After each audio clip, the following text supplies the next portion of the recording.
आदिशक्ति भवानी माँ गढ़कालिका के सुंदर स्वरूप का आपको दर्शन हो रहा है। सिद्धवट एक ऐसी जगह जो उज्जैन में काफी प्राचीनता को समेटे हुए है। Hey guys, welcome back to my YouTube channel. Radhe Radhe आप सभी को। आई होप आप सब अच्छे होंगे। उज्जैन सीरीज में आज हम आपको लेकर चल रहे हैं माँ गढ़कालिका के दर्शन के लिए, साथ ही साथ आपको सिद्धवट के भी दर्शन करवाएंगे। जब आप उज्जैन महाकालेश्वर जी के दर्शन करने आते हैं तो उसी कड़ी में 5 से 6 स्थान ऐसे हैं जो काफ़ी प्राचीनता को समेटे हैं। उनका वीडियो हमारे चैनल पे उपलब्ध है, तो प्लीज़ आप विजिट जरूर करें। अगर आपको पसंद आए तो चैनल को सब्सक्राइब और वीडियो को लाइक शेयर करना ना भूलें। चलिए आपको लेकर चल रहे हैं माँ गढ़कालिका के दर्शन करवाने। ये कुछ साइड का व्यू है। जब आप उज्जैन महाकालेश्वर से निकलते हैं तो 400 रुपये में ई रिक्शा वाले आपको उन सारे स्थानों पर विजिट करवा देते हैं। उसी कड़ी में हम आपको गढ़कालिका मंदिर ले चल रहे हैं। चलिए हमारे साथ चलते हैं। गढ़कालिका मंदिर का बहुत प्राचीन इतिहास है। रोज यहाँ कम से कम 2 से 4 हजार भक्त जरूर आते हैं इनके दर्शन करने। तांत्रिकों की देवी माँ कालिका मानी जाती हैं। इनकी प्राचीनता के बारे में ऐसा कहा जाता है कि महाभारत काल में ही इनकी स्थापना हुई और इनकी जो मूर्ति है वो सतयुग की है। इसका जो जीर्णोद्धार था सम्राट हर्षवर्धन ने करवाया और इसका जो पुनर्निर्माण था वो ग्वालियर के महाराजा ने करवाया। जब आप बाहर आते हैं तो बहुत सारी ऐसी चुनरी इत्यादि की दुकानें मिल जाती हैं जहां आप माता जी को चढ़ाने के लिए प्रसाद, चुनरी इत्यादि ले सकते हैं। महाकवि कालिदास इनके परम भक्त थे और जो व्यक्ति जिस डाल पर बैठा उसी डाल को काट रहा हो, उसे इतना ज्ञान इस माँ ने दिया कि उन्होंने इतनी कालजयी रचनाओं को लिख दिया जो आज संस्कृत में हमारे बीच में उपलब्ध हैं। चाहे वह अभिज्ञान शाकुंतलम हो या अन्य इनकी रचनाएं जो अपने आप में बेहद खूबसूरती और ज्ञान को समेटे हुए हैं। वैसे तो माँ गढ़कालिका का मंदिर शक्तिपीठ में शामिल नहीं है, किंतु उज्जैन क्षेत्र में माँ हर सिद्धि शक्तिपीठ होने के कारण इस क्षेत्र का भी महत्व बढ़ जाता है।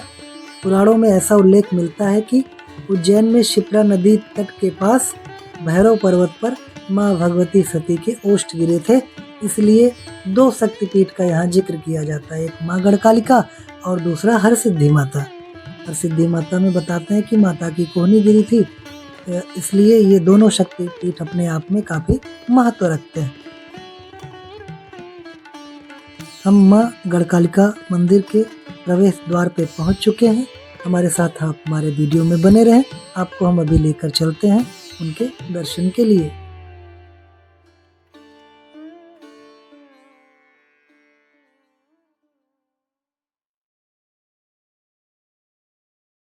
ऐसी मान्यता है जो 18 महाशक्तिपीठ है उसमें भी माँ भगवती गढ़कालिका का नाम आता है। जगत गुरु आदि शंकराचार्य जी ने जो लिखा है उसके हिसाब से उज्जैनी या महाकाली, जो उज्जैन की महाकाली का वर्णन किया जाता है, उन्हें गढ़कालिका के नाम से भी जाना जाता है। चलिए चलते हैं हमारे साथ। हम मुख्य मंदिर परिसर में आ चुके हैं। बहुत ही सुंदर सा परिसर है और आपको उनके हम एक सुंदर से दर्शन करवाएंगे। आप हमारे साथ वीडियो में बने रहें। सायंकालीन आरती होती है, उसके लिए ये सामने की संरचना को आप देख रहे हैं। 2 संरचनाएं हैं, इसमें दीपक जलाए जाते हैं।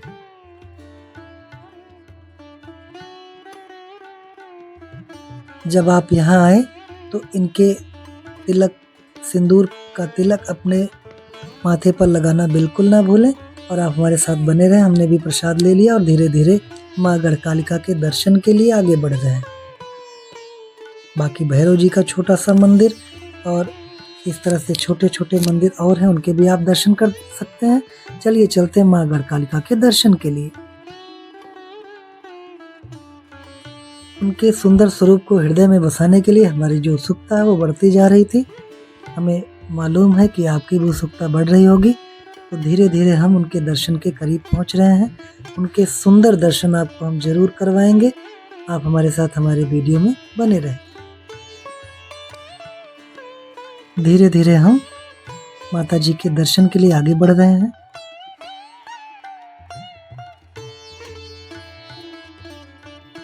ये आदिशक्ति भवानी के सुंदर स्वरूप का आप दर्शन कर रहे हैं। हृदय से उनको हम प्रणाम करते हैं। उनकी कृपा आप सब पर सदैव बनी रहे, ऐसी मनोकामना करते हैं। उसके बाद हम धीरे धीरे सिद्धवट मंदिर की तरफ बढ़ रहे हैं और ये साइड का कुछ व्यू है। चलिए आप हमारे साथ हमारे वीडियो में बने रहिए, आपको हम सिद्धवट मंदिर की तरफ लेकर चल रहे हैं। चलिए चलते हैं, आपको लेकर चल रहे हैं सिद्धवट के दर्शन करवाने। एक बरामदे नुमा जगह से आपको जाना पड़ता है जिसके किनारे किनारे पिलर बने हैं और धीरे धीरे आप माँ शिप्रा के कलकर बहते हुए जल के किनारे पहुंच जाते हैं। वहीं पर एक बहुत प्राचीन बरगद का पेड़ है जिसे सिद्धवट के नाम से जाना जाता है।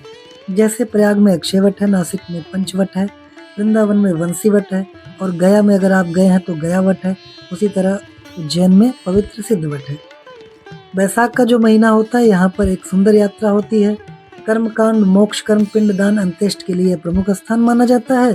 साथ ही साथ यहाँ पर 3 तरह की सिद्ध होती है जिसमें संतति, संपत्ति और सदगति। संतत मतलब संतान के लिए, संपत्ति मतलब संपत्ति के लिए और सदगति मतलब आपके अंत्येष्टि के बाद जो कर्मकांड होते हैं उसके लिए। इस वृक्ष पर रक्षा सूत्र बांधा जाता है जिससे यह माना जाता है उल्टा स्वास्तिक बनाने के बाद संतान की प्राप्ति होती है। यहाँ काल, सर्प इत्यादि दोष का भी निवारण होता है। और इस सिद्धवट के पास भैरवगढ़ गांव सदियों से अपनी पुरानी पेंटिंग के लिए भी प्रसिद्ध है। अगर आपको समय मिले तो आप वहां भी जाकर विजिट कर सकते हैं। वृक्षवट को यहाँ की जो पुरानी कथा है वो हमने स्क्रीन पे ले रखा है। अगर आपको पढ़ना है तो आप पॉज करके वीडियो को उसे पढ़ सकते हैं। माँ शिप्रा नदी के किनारे बसा हुआ सुंदर सा यह जगह अपने आप में काफी प्राचीनता को समेटे हुए है। जो बरगद का पेड़ आप सामने देख रहे हैं वही सिद्धवट है। चलिए हम आपको दिखाते हैं। ये माँ शिप्रा का कलकल करता किनारा और ये स्तंभ आरती के लिए ये जो बरगद का पेड़ आप देख रहे हैं यही वो पेड़ है जो सिद्धवट के नाम से जाना जाता है। यहाँ शंकर भगवान का एक शिवलिंग भी है और काल भैरव जी की भी एक मूर्ति है। इसे नष्ट करने के लिए मुगल बादशाह ने तवे की जो एक परत होती लोहे की उसे ढकवा दिया था, लेकिन बाद में इस बट वृक्ष का अंकुरण निकल आया और वो वृक्ष आज इस रूप में हमारे सामने है। यह बहुत ही सिद्ध वट है। तो आप यहाँ जब भी उज्जैन आते हैं यहाँ दर्शन करने आप जरूर आए, बिल्कुल आए।